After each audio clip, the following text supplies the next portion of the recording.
시편 127편 1절에서 5절입니다. 여호와께서 집을 세우지 아니하시면, 그런 제목입니다. 시편 127편은 솔로몬의 시로 되어 있습니다. 우리 1절 말씀만 함께 받들어 읽겠습니다. 여호와께서 집을 세우지 아니하시면 세우는 자의 수고가 헛되며 여호와께서 성을 지키지 아니하시면 파수꾼의 깨어 있음이 헛되도다. 솔로몬은 세 권의 책을 기록했습니다. 성경에 보면 아가서가 있고 잠언서가 있고 또 전도서가 있죠. 이 아가서는 술람미 여인과 솔로몬 사이의 사랑 이야기입니다. 근데 이것은 우리와 하나님 사이의 사랑 이야기를 그 두 사람이 나눴던 사랑 이야기로 이렇게 아주 순전한 사랑을 그렇게 노래하고 있는 것이죠. 이건 솔로몬이 젊을 때 지은 지은 책입니다. 그 중년이 되었을 때 인생에 그는 지혜의 사람이었고 인생을 살아가면서 내게 깨닫게 해주신 지혜를 사람들에게 알려줘야 되겠구나. 그래서 이제 그 지혜의 깨달음, 또 지혜로운 말씀들, 또 지혜로 그 당시까지 이어오던 구전들, 이런 것들을 잘 모아서 집필한 중년의 책이 잠언서입니다. 그리고 이제 그가 인생을 다 살고 노년이 되었을 때, 인생 만년에 해가 뉘어져 갈 때, 그때 인생이라는 게 별짓 다 해봤지만 이 참 헛된 것이구나. 헛되고 헛되니 헛되고 헛되도다. 이게 그의 아주 화려한 삶을 왕으로서, 또 한 남성으로서, 또 지혜 있는 사람으로서 다 누려보고 다 살아보고 해보고 난 결론, 그 노년의 결론이 전도서입니다. 근데 오늘 시편 127편은 솔로몬의 시로 되어 있습니다. 어떤 학자들은 이 솔로몬의 시라기보다는 솔로몬을 위한 시다, 이렇게 이제 해석하는 이들도 있어요. 저는 저 개인적으로 성경에 나와 있는 그대로 믿는 사람입니다. 그러니까 솔로몬의 시 이렇게 되어 있으면 솔로몬이 지은 시고, 솔로몬이 젊었을 때는 아가서, 그리고 중년에는 잠언서, 그리고 노년에는 전도서를 지었다고 되어 있는데, 그 지혜가 한꺼번에 이렇게 압축되어 가지고 아주 그 지혜의 절정, 인생의 지혜를 가득 담아놓은 시가 요 5절에, 아주 짧은 시지만 요 5절에 인생을 살아가는 지혜가 가득 들어 있습니다. 다시 한번 읽어볼게요. 여호와께서 집을 세우지 아니하시면 세우는 자의 수고가 헛되며 여호와께서 성을 지키지 아니하시면 파수꾼의 깨어 있음이 헛되도다. 이 솔로몬은 열왕기상 11장에 보면 어떻게 되어 있냐면 후비가 700이고 또 빈장이 300이다. 그렇게 돼서 한 1000명의 아내를 거느렸던 것으로 기록되어 있습니다. 여기서 이제 후비라 그러면 이건 정식으로 결혼한 사람이고, 빈장은 영어 성경으로 봤더니 concubinei라고 되어 있어요. 그러니까 첩입니다.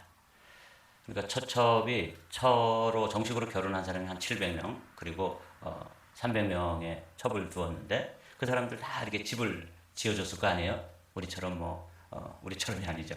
지금처럼 이렇게 좀 잠깐 사귀면서 어디 호텔에서 왔다 갔다 하고 이런 사람이 아니고, 왕이니까 정략 결혼을 하든 결혼하든 700명의 후비가 있었는데 그 사람들에게 집을 다 지어준 거예요. 그리고 그 빈장이라고 되어 있는데 이 사람들에게도 거처를 다 마련해 줬겠죠. 그러니까 집만 해도 한 1000채를 지어가지고 이렇게 제공을 했을 텐데, 그걸 이렇게 지으면서 이건 내가 이렇게 여기서 집이라고 하는 게 이제 집을 세운다. 그럴 때 이 빌딩, 하우스도 있지만 홈, 가정이라는 의미도 들어있어요. 그 가정을 1000개를 꾸려가지고 이렇게 해봤는데 하나님께서 함께 해주시지 않으면 이런 거 다 헛되구나. 내가 1000개의 가정을 만들고 집도 짓고 이렇게 해서 인생을 살아봤는데 그거 하나님이 함께 해주시지 않고, 하나님이 인정해 주시지 않고, 하나님이 그 가운데 함께 하지 않으면 아무것도 아니구나. 이렇게 이제 고백을 하는 거예요. 여러분, 이런 것들을 우리가 이제 믿음으로 받아야 되는 것이죠. 우리가 이제 가정을 이루고 가정을 하나님께서 허락해 주셨는데 이 가정의 주인이 내가 아니라 여호와 하나님이 가정의 주인이 되고 가장이 되고 우리 현일이가 가끔씩 저한테 물어봐요. 아빠 가장이 뭐야? 이제 그 뭐냐면 저를 책망하는 이야기예요. 왜 가장으로서 그런 것도 안 하고 그러냐 이런 얘기거든요. 아주 준엄하죠. 여기 제가 어제 1절 말씀 보면서 여호와께서 집을 세우지 아니하시며 그래서 사실 우리 가정의 가장이 여호와 하나님이어야 되는 것이죠. 그리고 저는 그분이 맡겨주신 가장의 직무를 대리하는 가장 직무 대리 이렇게 돼야지만 이게 제대로 된 가정인데 이 솔로몬은 자기가 집을 세우면 그게 다 가정이 되는 줄 알았던 거죠. 그런데 그런 거 아무리 수고하고 집 전체를 지어서 그 왕비들에게 제공하고 뭐 이렇게 호화롭게 해봤지만 하나님이 함께하지 않으면 헛수고다 이렇게 헛되다 이게 솔로몬의 결론이에요. 뿐만 아니라 한 나라를 경영한 또 통치자였잖아요. 여호와께서 성을 지키지 아니하시면 그래서 이 성을 지킨다 할 때 파수꾼에 깨어 있음이 허사로다. 이 파수꾼이라고 하는 단어를 살펴봤더니 그 과수원이 있으면 원두막 있잖아요. 그 원두막에서 원두막 주인이 밤새워 자고 뭐 지키고 뭐 이러죠.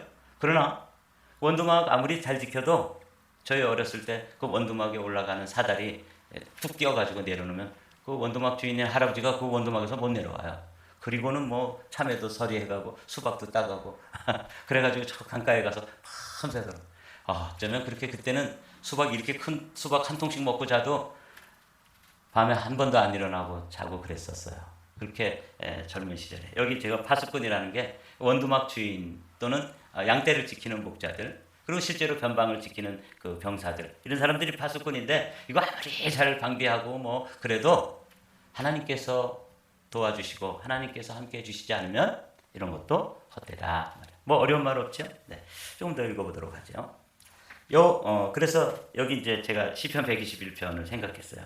여기 집을 세우지 아니하시면 세우는 자의 수고가 헛되고 또 하나님께서 성을 지켜주시지 않으면 파수꾼이 깨어 있음이 헛되도다. 근데 누구는 깨어 계시냐면 여호와 하나님은 깨어 계신 거죠. 여호와께서 너를 실족지 아니하게 하시며 너를 지키시는 이가 졸지 아니하시리로다.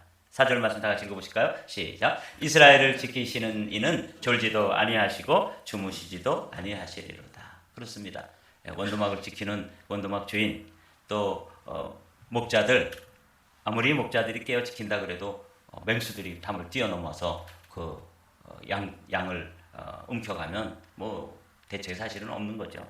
그래서 여호와 하나님께서 함께 해주셔야 되는 것인데 이게 이제 솔로몬이 깨달은 인생의 지혜입니다. 오늘 그 지혜를 그가 시행착오를 거쳐서 경험했던 그 지혜를 우리는 오늘 아침에 그렇게 경험해 보지 않고도 그렇구나 하나님께서 우리 가정의 주인이 되어야 되는구나. 그래서 오늘 찬송 305장을 불렀던 거예요. 사철에 봄바람 불어있고 그리고 그 가정에 하나님 아버지를 진정한 가장으로 모시고 사는 가정. 이 가정이 복된 가정이라는 거죠. 2절에 보면 너희가 일찍 일어나고 늦게 누우며 수고의 떡을 먹음이 헛되도다. 그러므로 여호와께서 그의 사랑하시는 자에게 잠을 주시는도다. 2절 요 상반절에 있는 말씀은 우리 보고 열심히 일하고 이렇게 사는 사람이 아무것도 아니다 이런 걸 이야기하는 게 아니에요. 인간의 노력만으로는 다 되는 게 아니다 그 말이죠. 일찍이 일어나고 늦게 누우며 수고의 떡을 먹음. 요거를 이제 어떤 학자는 이렇게 해석을 했어요. 인생 성공의 3요소다.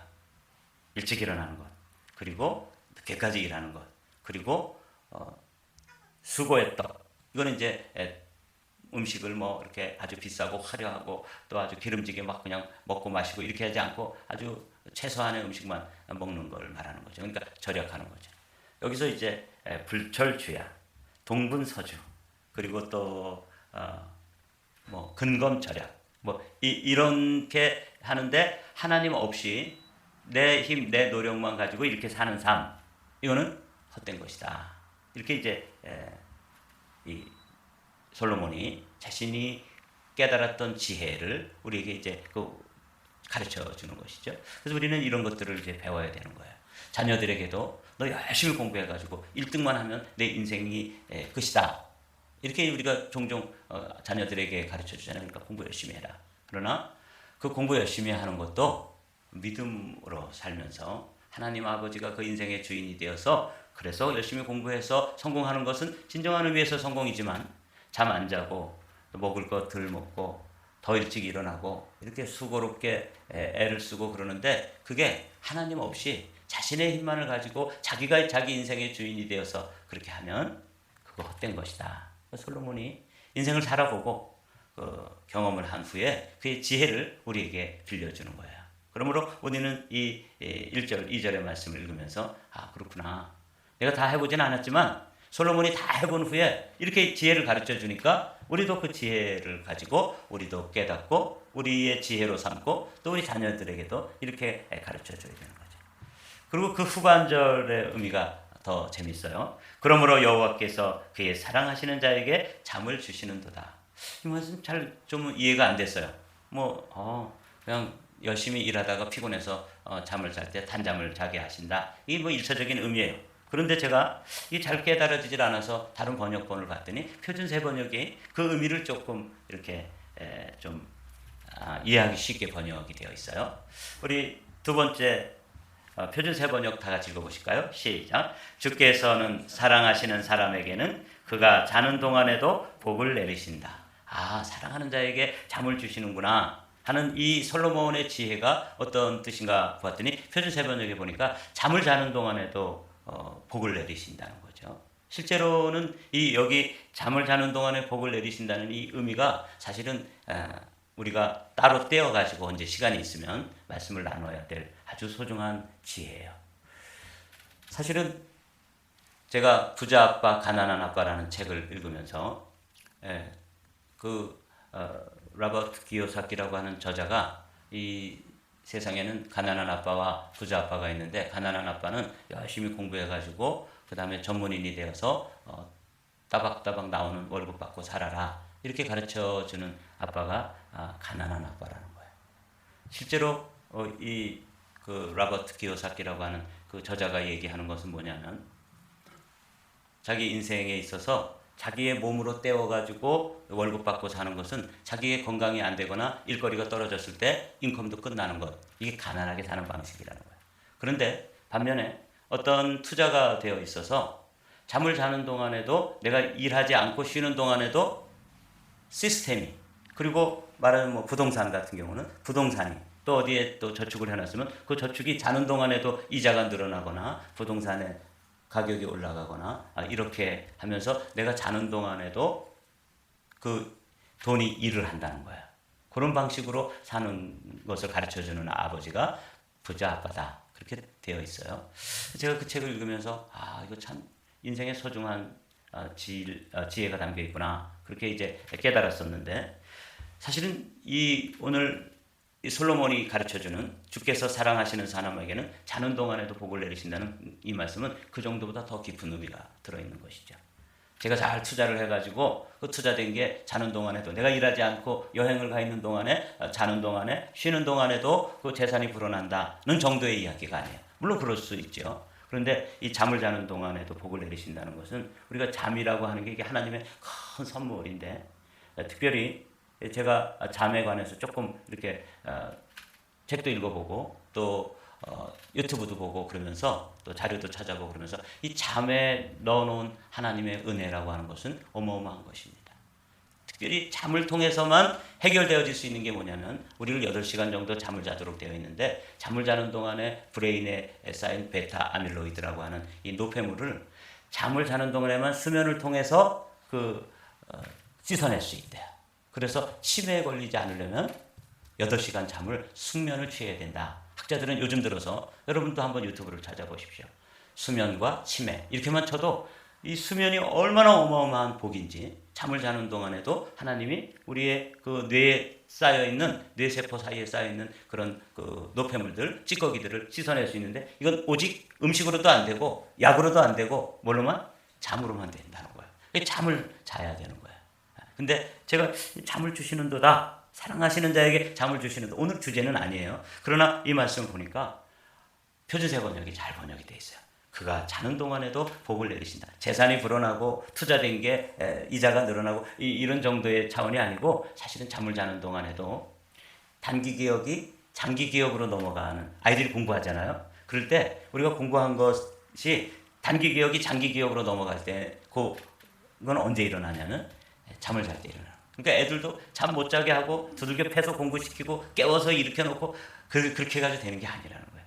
잠을 자야지만 아이들이 학교에서 공부한 게 그 다음 장소로 아주 장기 기억으로 넘어가는 그 일도 잠을 자는 동안에 된다는 거예요. 이 신비로운 깨달음을 이 지혜의 사람이니까 잠자는 게 게으른 것이고 잠자는 게 쓸데없는 것이라고 보통은 이야기하는데 솔로몬은 그렇게 생각하지 않았던 거죠. 하나님의 지혜로 잠을 자는 동안에도 우리의 뇌세포가 깨끗하게 씻겨지기도 하고 단기 기억이 장기 기억으로 넘어가기도 하고 잠을 자는 동안에 우리가 투자해 놓은 것이 쉬는 동안 잠을 자는 동안에도 일하는 그런 놀라운 비밀을 하나님이 8시간 잠을 자도록 했는데 그 기간 동안에 하나님이 또 일을 하신다. 그래서 제가 이 시편 127편을 읽으면서 가정, 나라 그리고 근면성실하게 일하는 것 이거 하나님이 함께 해주셔야지만 되고 하나님이 함께 주시는 사람이 잠을 잘 때도 단잠을 자게 하고 꿀잠을 자게 하고 숙면을 취하게 하고 그 잠을 자는 사이에도 주님이 일을 하시는 거예요. 그래서 참 놀라운 복이 하나님을 주인으로 모시고 그냥 턱 맡기고 자는 거죠. 예, 믿음의 잠을 자는 동안에 이렇게 해석하는 게 더 좋을 듯 싶습니다. 그러면서 이제 솔로몬이 3절부터 또 5절까지는 자녀들에 관해서 이야기를 해요. 그 하나님께서 잠을 자는 동안에도 주신 복 중에 이 자녀들이 우리가 잠을 자는 동안에도 또 자녀들은 또 자라나잖아요. 우리가 자라나게 하지 않잖아요. 이거 자식들에 관해서 하나님께서 주인이 되어 주셨을 때 내 인생의 우리 가정의 가장이 되어 주시고 주인이 되어 주시고 그분이 내가 잠을 자는 동안에도 그분이 하시는 일 중에 하나가 뭐냐면 자녀들을 또 이렇게 자라나게 하고 자녀들을 성장시키고 자녀들이 번듯한 한 인격체로 세워지는 것. 이거 하나님께서 주시는 복이에요. 보라, 자식들은 여호와의 기업이요 태의 열매는 그의 상급이로다. 자녀들 우리가 믿음의 가정을 이루면 그 자녀들은 뭐냐면 하나님의 기업이라는 거예요. 상속. 하나님께서 우리에게 주시는 선물이고 하나님께서 우리에게 주시는 상급이고 기업이라는 거 아시죠? 기업은 내가 노력해가지고 이렇게 만든 게 아니라 하나님께서 부모로부터 이렇게 물려받는 건데 자식들은 여호와의 기업이라는 거예요. 그러므로 우리가 자녀들을 양육하는 일도 믿음으로 해야 돼요. 하나님의 기업이 돼야 되니까. 젊은 자의 자식은 장사의 수중에 화살을 장사라는 것은 이제 비즈니스 하는 게 아니라 장수들 있잖아요. 힘센 그런 장수들이 수중에 가득한 화살 같아서 어떤 일을 하냐면 여기 창세기 15장에 아브라함에게 주셨던 말씀을 제가 한 가지 찾아놨습니다. 이후에 여호와의 말씀이 환상 중에 아브라함에게 임하여 이르시되 아브라함아 두려워하지 말라. 나는 내 방패요 너의 지극히 큰 상급이니라. 그래서 하나님께서 자녀들도 기업으로 주시고 또 우리에게 상급으로 주신 선물이다. 근데 그 자녀들이 어떤 역할을 하냐면 이것이 그의 화살통에 가득한 자는 복되도다. 그래서 특별히 고대 시대에는 자녀들이 많은 것, 자녀들이 아주 장성해가지고 이제 여기 그들의 성문에서 그들의 원수와 담판할 때 수치를 당하지 아니하리로다. 이 장면을 보면서 삼국지의 어떤 장면이 생각났어요.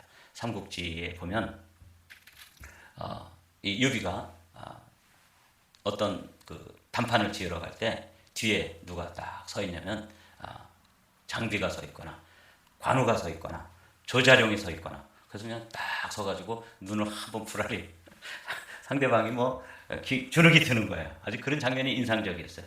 그런 자녀들 여기 성문에서 원수와 담판하는 게 재판하는 거거든요. 그때 그 아버지하고 그냥 어제도 우리 장례식에 그 딸만 셋이 있었어요. 그런데 그 사위들 보니까 키가 뭐 1m 80, 뭐 90 이렇게 되는 정도로 아주 키가 큰 그 사위들이 있었잖아요. 그들이 와가지고 그 장모님 곁에서 딱 버팀목이 되어주는 그건 든든하죠. 어제 그 모습 보면서 이 5절 말씀을 보시면 돼요. 이것이 그들의 화살통에 가득한 자는 복되도다. 그들이 성문에서 그들의 원수와 담판할 때 수치를 당하지 아니하리로다. 여기까지가 이제 이 솔로몬이 자신의 인생의 지혜를 한 편의 시로 적어서 성전으로 올라가는 성도들에게 성전에 올라가면서 믿음을 가지고 살겠다. 믿음을 가지고 사는 것, 이게 얼마나 소중한 것인지, 여호와 하나님을 자신의 인생의 주인으로 모시고 가정의 가장으로 모시고 그 주님과 함께 가정을 경영하고 또 자녀들을 양육하고 인생을 경영하는 삶, 이게 진정한 의미에서 복된 사람이다. 이렇게 가르쳐 주는 것이죠. 오늘 고린도전서 15장에 있는 말씀을 읽고 마치도록 하겠습니다. 다 같이 읽어보실까요? 시작. 그러므로 내 사랑하는 형제들아, 견실하며 흔들리지 말고 항상 주의 일에 더욱 힘쓰는 자들이 되라. 이는 너희 수고가 주 안에서 헛되지 않은 줄 알미라. 우리가 수고하는 것이 어디 안에서만 헛되지 아니하냐면 이 시편 127편에서 이 솔로몬이 그리고 하나님의 사람 바울이 주 안에서 수고하는 것, 이것만 헛되지 않다는 거예요. 주님 안에서. 사랑하는 성도 여러분, 오늘 이 고린도전서 15장은 부활의 장이잖아요. 그 부활의 아침에까지 일어났을 때 내 인생 헛되지 않았구나. 이렇게 살려면 어떻게 살아야 된다? 믿음으로. 그러므로 세상이 뭐라고 그러든지 견고하며 흔들리지 말며 항상 주의 일에 기도에 힘쓰고 또 교회에서 믿음 생활하는 데에 힘쓰고 이렇게 하면서 믿음으로 사는 일에 우리가 최선을 다하면 주님이 우리의 삶을 결코 헛되지 않게 열매로 맺게 될 줄로 믿습니다. 이 믿음의 삶을 오늘도 출발하게 된 여러분들을 주님의 이름으로 축복합니다.